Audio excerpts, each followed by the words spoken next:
What's going on, YouTube? Heathen Ryan back with another video. Sorry I haven't uploaded in a while. I've been kind of sick. Allergies have been absolutely killing me and mixed with whatever bug I got. But I saw that the last video on Fat Electrician did super well. So I decided, you know what? Let me upload another one because I do enjoy his videos. And I might as well get my reaction to them live. I have yet to watch this one despite it coming out a month ago. Saved for a hot minute. Yeah. Thinking about doing some videos reacting to Fat Electrician and whatnot with my nephew, but I'm not positive yet. Let me know if you want to see that, because my nephew's a big tank nerd and whatnot. Yeah, let's jump straight into it. Yes, that time during the Vietnam War where the United States Air Force finally agreed to let a double fighter ace pilot from World War II run the show. He then immediately saw to the destruction of over half of North Vietnam's state-of-the-art fighter jets, and he did it in 13 minutes. Today we're talking about Operation Bold. You know, I'll say right now, I have absolutely no idea what he's talking about, so I can't wait to get into it, but no idea about this whole half of NVA's MiG-21 fleet. Sounds awesome, though. Make sure you check him out. He's amazing. Check out the Unsubscribe podcast that he does with his friends. It's hilarious. I completely recommend it. One of the greatest ruses in military history. But first, a word from our sponsor. Yeah, let's watch this. I'm always down for some of his sponsors. When I told you to get a hobby, this isn't what I meant. You said I could pick up fishing. Not like this. Why? To get out of my hair.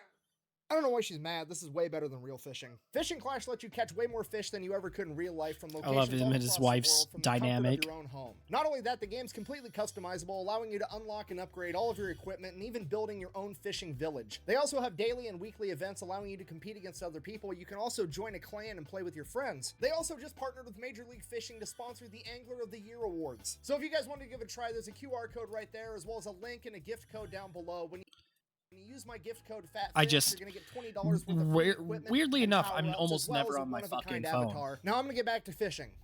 I'm either on my He's I'm never either gonna on get out my of this computer house. We're never or gonna have a minute by ourselves. nothing. Unless he leaves that room. Or YouTube on my phone. I know how to get him out of this house. Finally, some peace and quiet. Everybody else is freezing their ass off in their ice fishing huts, and I'm catching more fish than them inside my own house. Oh, Nicholas. Yes? What's your discount code for that little game? Fat fish. Why? Because I've decided to join you. I gotta go mow the lawn. What? But it's winter out. Let's see this little game. Use code FATFISH Ooh. to get a $20 value reward. I'll shill for him. Alright, so Operation Bolo takes place within another mission known as Operation Rolling Thunder, and Operation Rolling Thunder spans from March of 1965 until November of 1968. It is essentially the air war over North Vietnam, so super brief, oversimplified version of what's going on. The American forces are in South Vietnam, and they are fighting the VC, or the Viet Cong, which is a guerrilla fighting force. And that guerrilla fighting force is receiving supplies from the North Vietnamese via the Ho Chi Minh Trail, so America needs to try to shut down those supplies. This is one aspect of the Vietnam War I want to look more into, is the whole difference between the militia force of the North versus the actual army of the North. Because I know they're basically the same from what I know. They might as well be the same. But there is a difference in everything, and I kind of want to just check out the actual differences between the two. Supply lines. Logic being, if the enemy doesn't have supplies to fight, the enemy can't fight. Real base level War 101 Sun Tzu type stuff, right? Okay, well, America pretty much has two options. They can A, invade North Vietnam with ground forces, or they can B, just attempt to bomb the holy fuck out of them. And America's going with option B, and that is what Operation Rolling Thunder is. Of course, save more lives, more American lives, I should say, and just bomb the fuck out of them. So much North Vietnamese infrastructure that they can't continue to support the Viet Cong. Which, honestly, it's a really good plan. What's the problem? Hell yeah, it is. Got nice things. Oh, well, take the nice things away. Send the planes in, bomb the roads, bomb the railroad tracks, and make it so they can't give the enemy a bunch of supplies. It's good. It should work. And then the politicians got involved, and let's face it, if anybody could mess up something so simple, it's going to be a politician because, well, honestly, they could probably fuck up boiling water. So, Literally about to say before I heard him start to say it, so I stopped myself. Literally about to pause and say, yeah, leave it to the fucking politicians to fuck up a military operation. That's why, what was it, Desert Storm or whatever? One of the deserts, one of the Gulf Wars. We get it done as fast as we can so that way politicians can't fuck it up. how on earth did they mess it up? Well, they gave the American military a bunch of rules of engagement, which is a fancy way of saying they gave the American military a bunch of rules that only they have to follow and the enemy doesn't, essentially tying the US military's hands behind its back and then sending them into battle anyways. And one of these rules of engagement, or one of these protocols, pretty standard nowadays. Plane that went into North Vietnam to bomb them had to travel through a particular air corridor, and that is the only route they were allowed to take into North Vietnam. Meaning that pretty much immediately the North Vietnamese picked up on the pattern that every single plane that flies into their country follows a particular path, and they then proceeded to take all of their surface-to-air missiles, all of their radars, all of their anti-aircraft capabilities in the entire country and put them in this one particular spot. And then the US government decided to keep making their guys fly right through it anyways the entire time. Now at this point, of course, because thinking, politicians are fucking the stupid. Politicians might actually secretly be geniuses, because what they've done is they have inadvertently gotten the North Vietnamese to gather all of their anti-aircraft resources into one location. That's not what I thought at all. First thing I thought was, god damn, the fucking politicians are goddamn fucking stupid. But hey, maybe we'll see in this, maybe it's actually secretly somehow a good thing.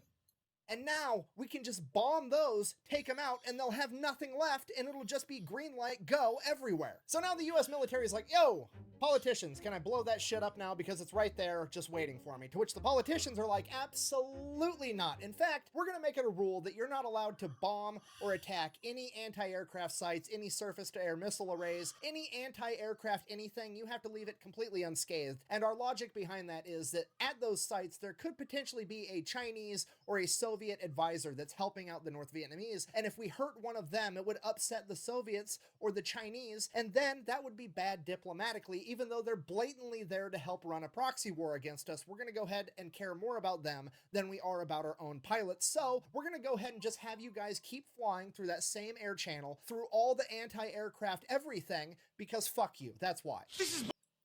I take it back. Politicians are absolutely fucking retarded. Oh, it might upset them. Fuck them, we're the US. Ain't no one got shit on us. Bullshit.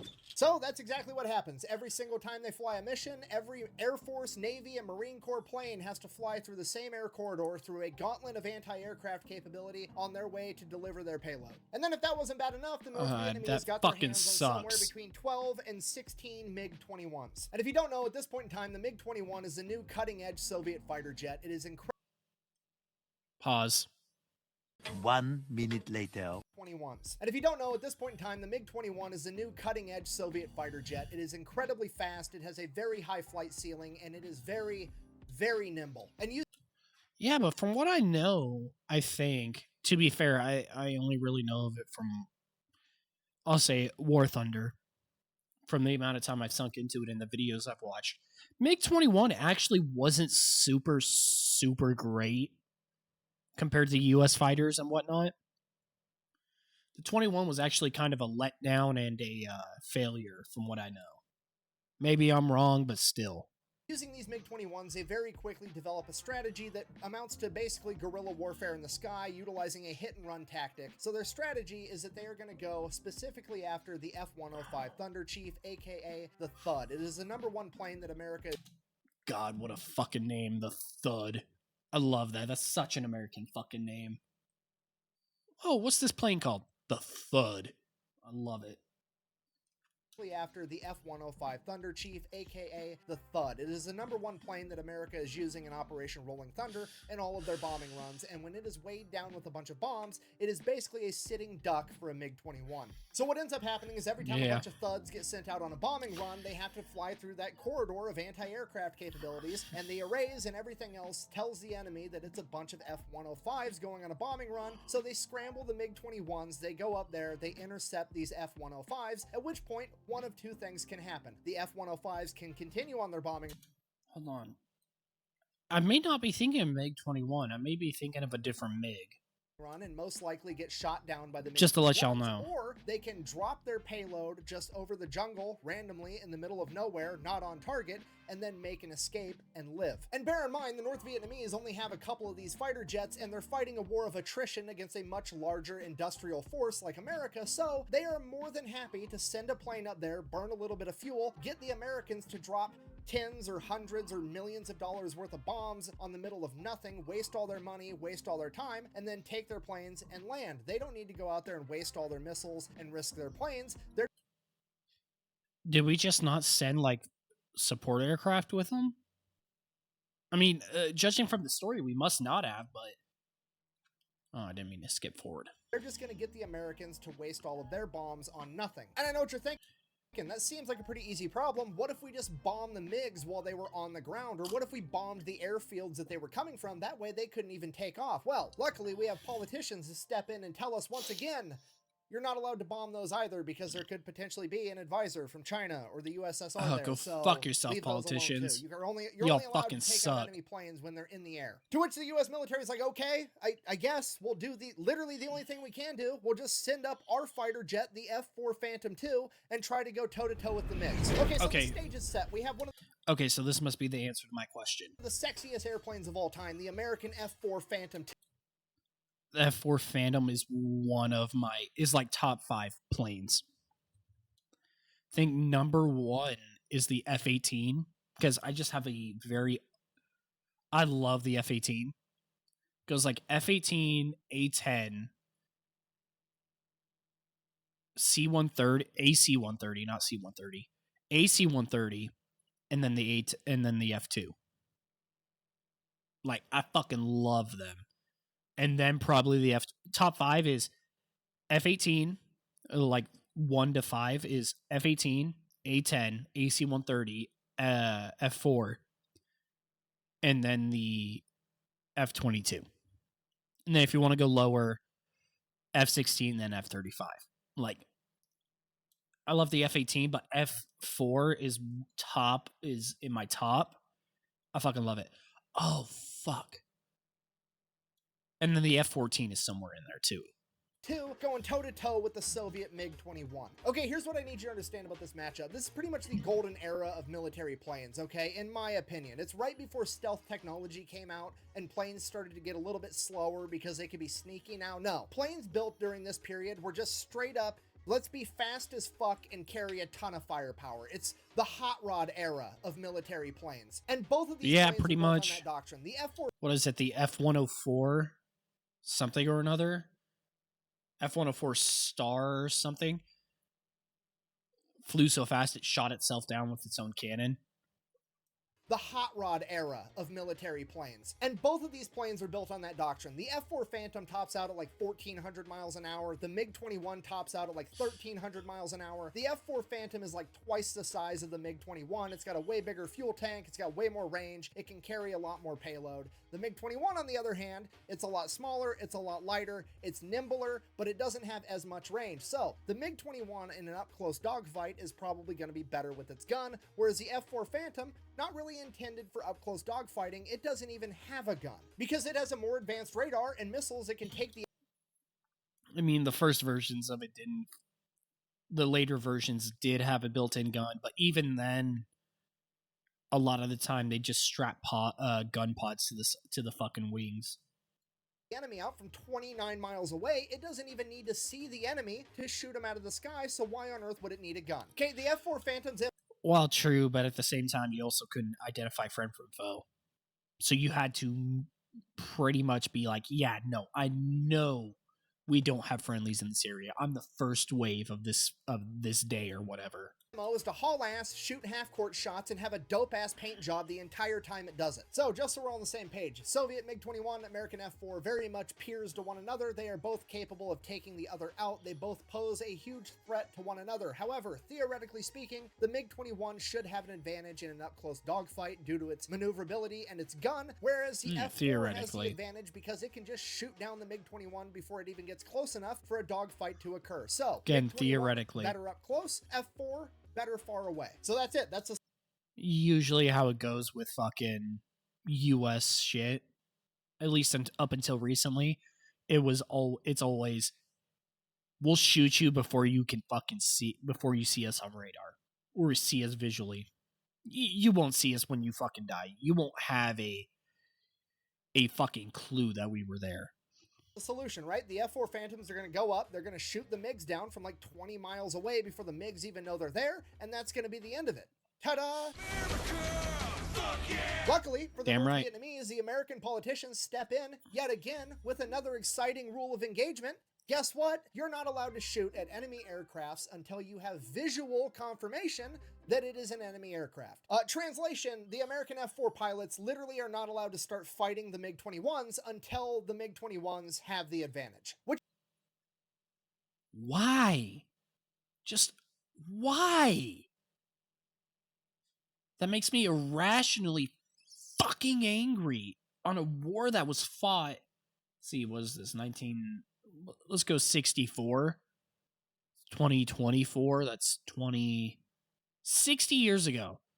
On a war that was fought like 60. Yeah. 60 years ago. 60 to 70 years ago. In that range. Or like 50 to 70 years ago. I'm irrationally fucking upset about this because it's like, damn, bro. Are you really that fucking stupid?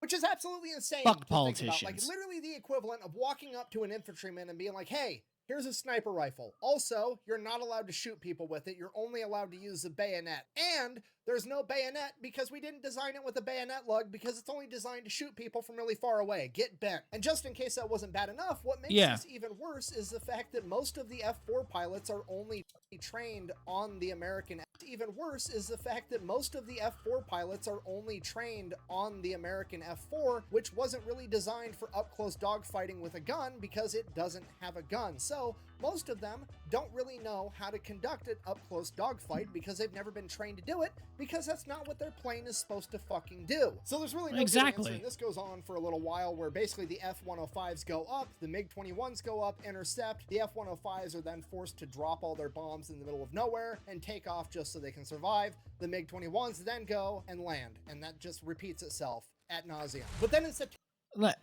I wish I could know what the fuck was going through the politicians' mind when they had this rule set, this ROE set, because it's like, damn, is it really worth?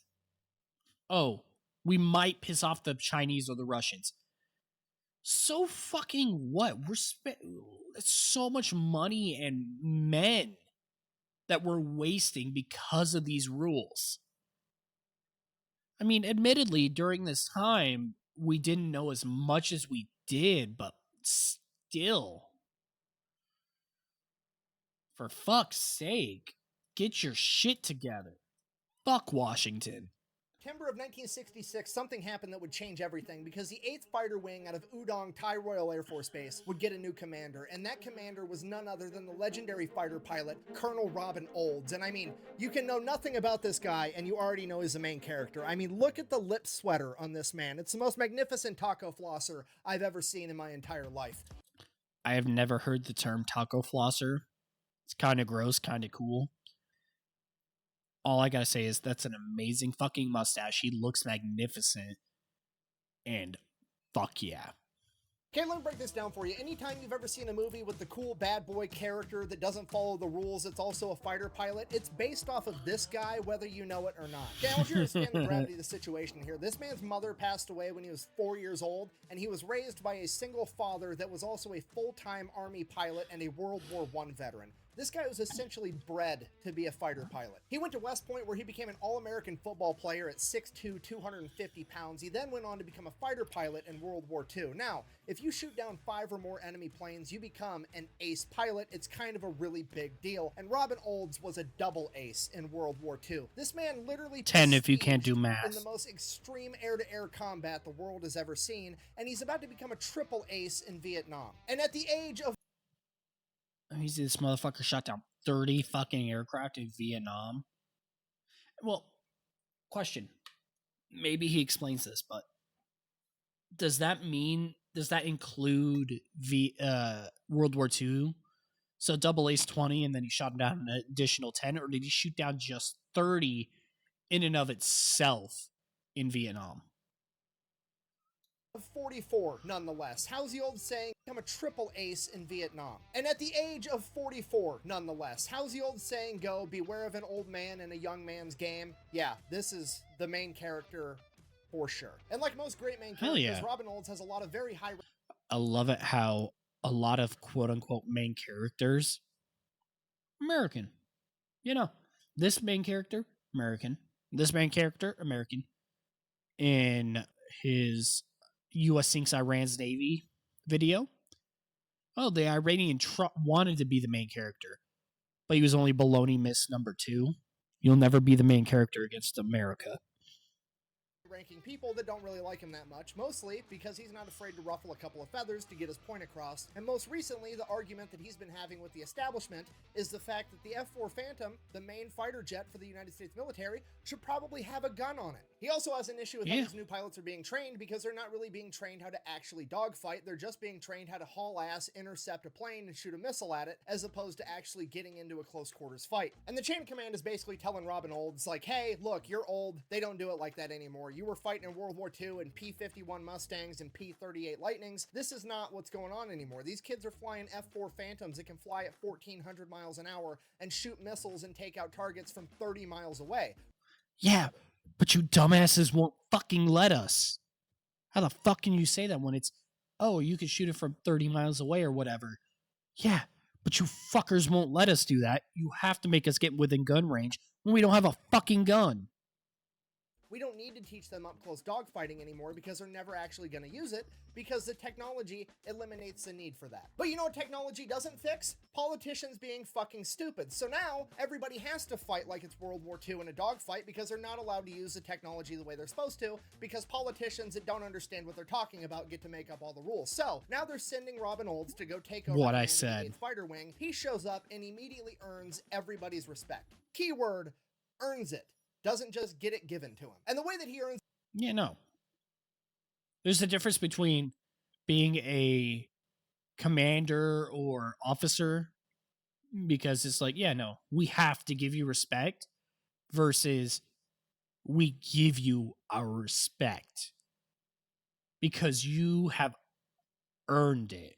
There's a difference. It is one of the best examples of leadership that I have ever read about. This man shows up to take command of an entire fighter wing as a double ace World War II pilot and a legend, and he decides to immediately put himself on the flight roster as a rookie to get trained on how to better use the F-4 Phantom because he's not very well acquainted with it, and he lets all the men that are lower than him train him on this plane. He didn't come in all cocky, he wasn't some arrogant prick, he just admitted, hey, I've been doing this for a long time, I've flown a lot of planes, I'm not super great with the F-4 Phantom. No, I know what I'm doing, but at the same time, y'all know this fucking, you know the system better than I do. Train me how to use it, and then I will show you how to fucking just destroy absolute... teach me how you use it, and then I'll teach you how to fucking actually do it. I need to get great with it so I can lead you guys, and that's exactly what he did, and it immediately earned him all the respect in the world. So Robin takes some time to get acquainted with the F-4 Phantom, and within a couple of weeks, he's already flying the plane better than most of the trainers. So now that Robin Olds is caught up on the F-4 Phantom to where all of his guys are, he is now going to teach these young whippersnappers how to dogfight like it's World War II. And this is like the cool moment from all the movies where old schools teach a new school how to get shit done anyways, okay? This is Rocky teaching Adonis Creed how to box. This is Doc teaching like... Great movie, by the way. I don't remember which one this was. I remember watching it. Great fucking movie. Love this movie. How to get shit done anyways, okay? This is Rocky teaching Adonis Creed how to box. This is Doc teaching Lightning McQueen that sometimes you gotta turn right to go left.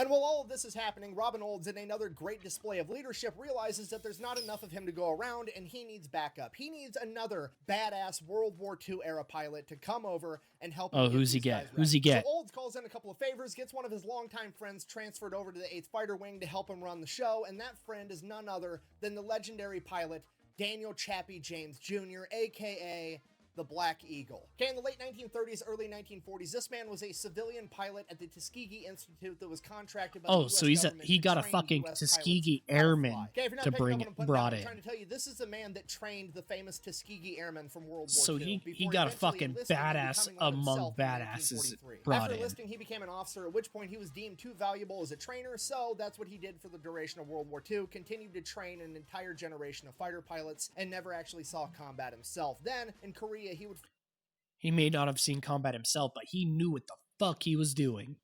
fly over 100 combat missions and never actually saw Let me go combat back. himself. Then, Yeah, in no. Korea, he would fly over 100 combat missions. Didn't see combat in World War II, but knew what the fuck he was doing because it's, nah, bro, you're way too valuable to send out in combat. We're going to keep you as an instructor. But you know what the fuck you're doing. Before working at the Pentagon, where he would end up meeting Robin Olds. After this, he goes on to become the first black man to become a 4-star general in the United States military. This man is also a complete badass, so Uncle Sam is Absolute badass.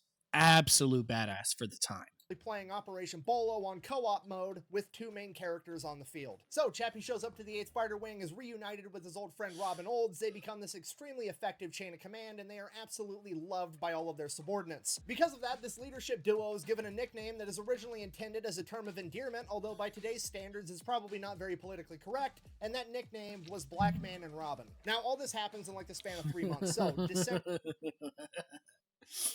That's an amazing fucking duo name.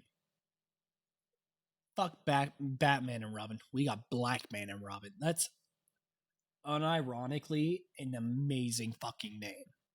1966, they're running combat operations, and Robin Olds finally gets an idea of how to stop these new badass MiG-21s. By this point, Robin Olds is completely caught on to the MiG-21's entire strategy. They have zero interest in actually fighting with the F-4s, which is driving Robin Olds nuts because he's a World War II era fighter pilot. That's exactly the type of shit that he's into. These MiG-21 pilots, however, just want to go up there, use guerrilla warfare tactics where they just either hit the F-105s or don't hit the F-105s and just convince them to drop their payload prematurely and waste everybody's time and then take back off. The MiG-21s have zero interest in tangling with the F-4s, which Robin Olds interprets as, I need to force these MiG-21s to fight me. So how's he going to do that? Well, here's his plan. The reason the MiG-21s can identify force the those F-105s fuckers to so do it efficiently is because the F-105s have a jamming pod on them that basically disrupts and interferes with the surface-to-air missiles down below. It messes up their radar so that the F-105s aren't going to get taken out by all the anti-aircraft stuff on the ground. Problem with that is that emits a frequency that the North Vietnamese can see. They then know that a bunch of F-105s are coming, so they scramble the MiGs. So Robin Olds decides, hey, let's take those jamming pods, mount them to...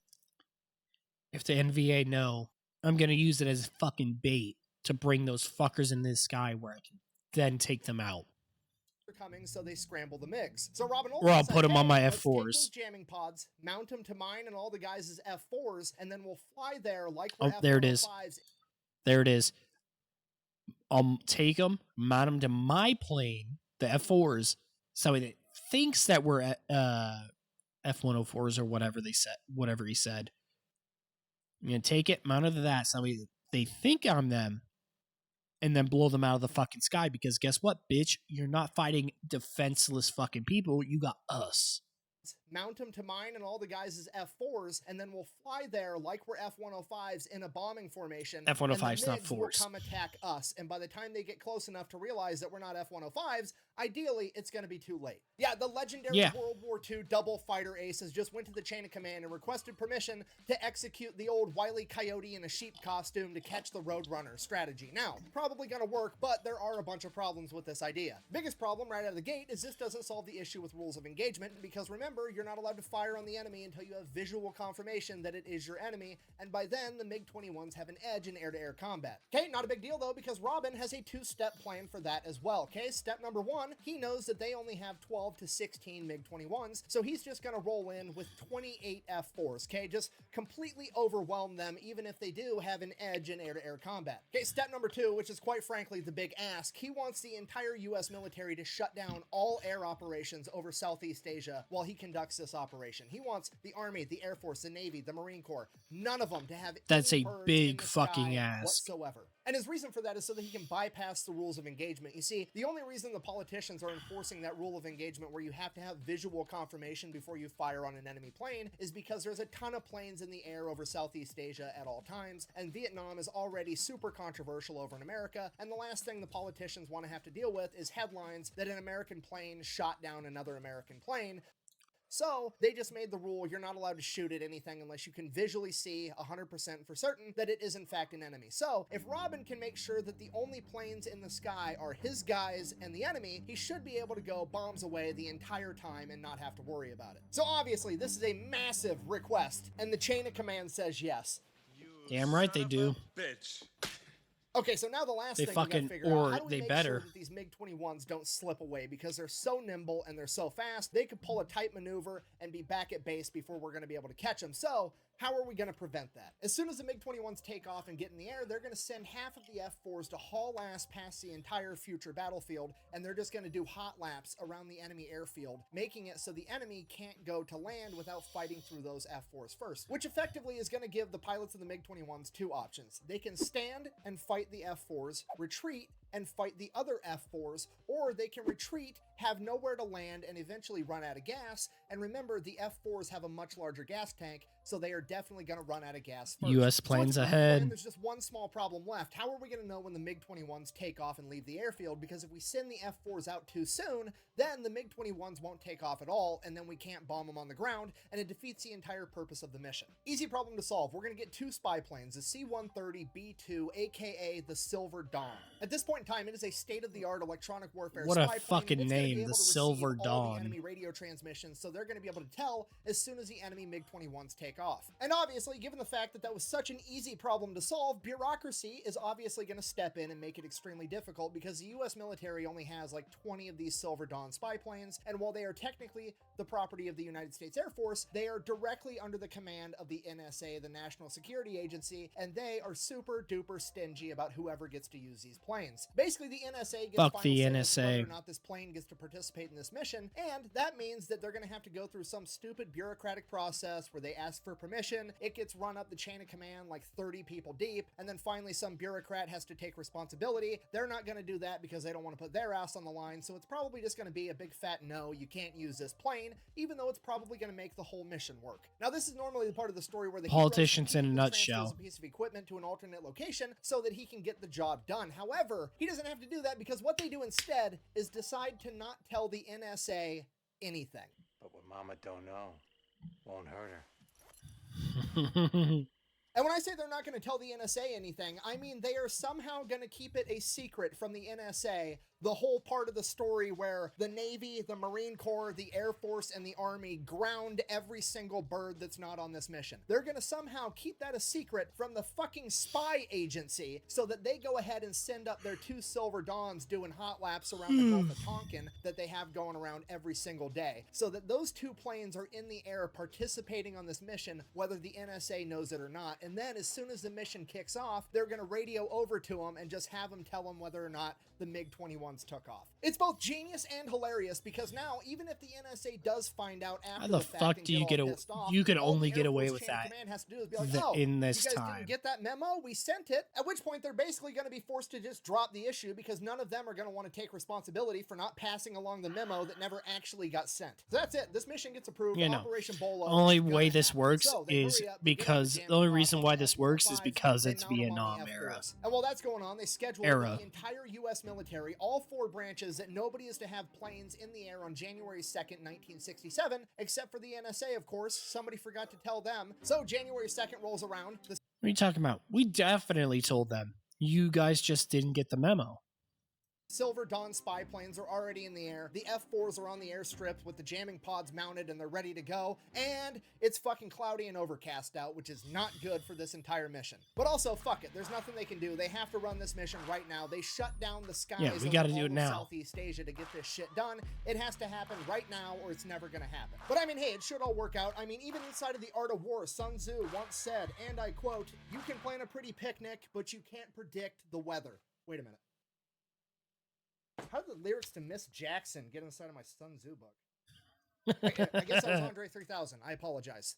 a trillion times. Anyways, point stands. The mission goes. I So the like F4s that. get put up in That the was air, and funny. there's 7 flights of F4s. Each flight is 4 F4s for a total of 28, and they are all named after cars. Flight 1 is named Olds, being led by Robin Olds. Flight 2 is Ford, Oldsmobile. led by Chappie, and Flight 3 is Ford. Rambler, being led by Captain John Stone. I don't know And where everything they Rambler's do follows from. exactly what the F-105s would normally do. They're taking the same route at the same elevation, using the same radio frequencies. They're even using bomber call signs in case somehow their radio transmissions get intercepted, and they're emitting the same jamming frequencies as well, using those pods. So sure enough, the MiGs show up, and wouldn't you know it, the first guy to see one is none other than Robin Olds. He immediately splits his flight into 2 groups of 2, and Olds and his wingman take off after this MiG. Olds fires 2 radar-guided missiles, and they both end up losing their lock, and he misses entirely. He then closes the distance more so he can fire a heat-seeking missile, and it's a dud. And then the MiG that he's chasing goes into the clouds, and he loses them entirely, and as soon as he loses sight of that MiG, another MiG is screaming past him, going the opposite. Okay, from what I've seen so far, yes, I was completely wrong on the MiG, what was it, 21 or whatever? Yeah, MiG-21. I was completely wrong on which MiG I was talking about. I was talking about a different MiG. Direction, so close that Olds can't just make a normal 21 turn. is the Without fish that in bed, I mind, believe. Olds immediately hits a vector roll, which is a technique right out of the World War II dogfighting handbook. It's essentially you nose up and you do a backflip corkscrew maneuver and end up behind your enemy. And as he's mid-vector roll, upside down, pulling G's, he gets a radio transmission from Captain Johnson of Rambler Group saying, "Hey, I just got into the battlefield. Where are you? I heard that you're engaging an enemy." Olds finishes the vector roll, gets behind this MiG, radios back to Stone, finds your own, and then fires a missile and blows up the first MiG-21. At this point, the rest of the MiGs kind of figured out that the Americans have tricked them, and they are now basically locked inside of the Thunderdome, That's and a- they're going to have to that's fight a- their way that's out a to have any fucking chance at badass all, and the line. entire thing devolves into one enormous dogfight. And remember, the other 4 flights aren't there yet. They're lagging behind a couple of minutes, so we still just have the original 3 flights of Olds, Ford, and Rambler for a total of 12 F4s going toe-to-toe with an unknown number of MiGs, potentially as many as 16. Now, cutting over to Ford flight, Chappie has a MiG on his tail, and he has no idea because his radio is malfunctioning, and he can't hear his wingman telling him, 'Cause "Hey, of course you it have an is. enemy on your tail." So, his wingman does the only thing he can think of. He handles it by himself. Bear in mind, it is Chappie, the MiG, and then his teammate. So, his teammate can't fire any missiles because he can't risk that missile accidentally locking onto Chappie. So, he has to perform another vector roll. He noses up, does a corkscrew, backflips, and that puts him at 90 degrees from where he was previously. So now he's coming this way towards the enemy, and he fires heat-seeking missiles and blows up the MiG-21 behind Chappie without Chappie even knowing that it happened. Chappie then immediately engages 2 MiGs that are Badass directly in front of wingman him, right and while there. that's going on, cutting back over to Olds, his wingman informs him that, hey, his secondary fuel tank isn't feeding fuel for some reason, so he's already low on fuel. They are 5 minutes into this dogfight, and Robin Olds makes the call that he is going to escort his wingman out of the target area and back to the airfield, which is yet again another phenomenal display of leadership. He could have ordered somebody else to do it, so he could have stayed in the fight and soaked up more kills and padded his stats, but no, he did it himself. For the next 8 minutes, the remaining 10 F4s engage every MiG-21 they can find until they have either been blown up or have disappeared and are hiding in the clouds. So at this point, the F4s call it a day. They head back to base. The other 4 flights of F4s didn't even make it to the target zone in time, so only 12 of the 28 F4s in the air actually engage the enemy. As the F4s start showing up and they start landing, the ground crews are there waiting with anticipation to find out how it went. I mean, this is one of the coolest missions ever done, probably the coolest thing a lot of these guys are ever going to be involved with. So they're super pumped to hear how it went. As the F4 canopies open up, the pilots start holding up fingers of 1s and 2s, telling everybody how many MiGs they shot down, and the entire place turns into an enormous party. They're celebrating. All these guys are just absolutely pumped that they shot down a bunch of MiG-21s. So they debrief, trying to figure out everything that happened in this 13 minutes of absolute chaos, and first and foremost, the best news, not a single American pilot got shot down. Then they figure out that they for sure shot down Damn 7 right. MiG-21s with an additional 2 probable for a total of as many as 9, and bear in mind that the North Vietnamese only had somewhere between 12 and 16 to begin with. So at worst, Operation Bolo has effectively destroyed at least half of North Vietnam's MiG-21 fleet. Okay, and there's always going to be that one guy in the comments section like, "Buh, I can't believe you made an entire video about them only shooting down 7 aircrafts. Buh." Okay, first I love how he uses the same, like, character for everything. Because that's exactly what I fucking imagine whenever I see that kind of shit. First of all, this isn't a video game, this is real life, and going 7-0 against peer aircrafts is absolutely incredible. Secondly, in a way, Operation Bolo didn't just destroy half of the enemy MiG-21 fleet, it also destroyed their entire fleet's operational capability, and that is because now they can't make a mistake like that again because they've lost half of their fucking planes. If they do that, they won't have any. In addition to that, now they have no way of knowing if it's actually a bunch of F-105s are getting sent up to fight or if it's another trap. So now the remaining MiG-21s are going to be infinitely more cautious and more sparingly used, which is going to save countless F-105s in the long run. So in conclusion, Operation Bolo has gone down in history as one of the most successful ruses of all time, and it serves as a shining example of why you should never underestimate a couple of old men in a young man's game. In addition to that, it also proved something that I previously thought to be impossible, that you can in fact overcome the stupidity of politicians. The bad news is that you have to be a superhero level badass like Robin Olds or Daniel Chappie James Jr. Thank you for watching. The best way to support the channel is go buy some merch over the fatelectrician.com. Quack bang out. Quack bang out, bitch. Yeah. Make sure you check out the Fat Electrician. Amazing fucking dude. I love his videos. Gonna have a couple more videos by him coming out soon. Me reacting to them. Dude's fucking amazing. I love the dedication he does to his videos. Check out the Unsubscribed podcast that he's a part of. I'll see you later. Take care of yourselves. I bought a million option of the second I stop doing the grim and I rock. Arena's bringing the piss and mubbing the pack in the car. Pretending I got all the eyes on me. Got a bad baby and she's in the band. And too many people other than me that's seeking attention. When they want me, but the groove is man, I should at least stand. And the smell of the money, my strength.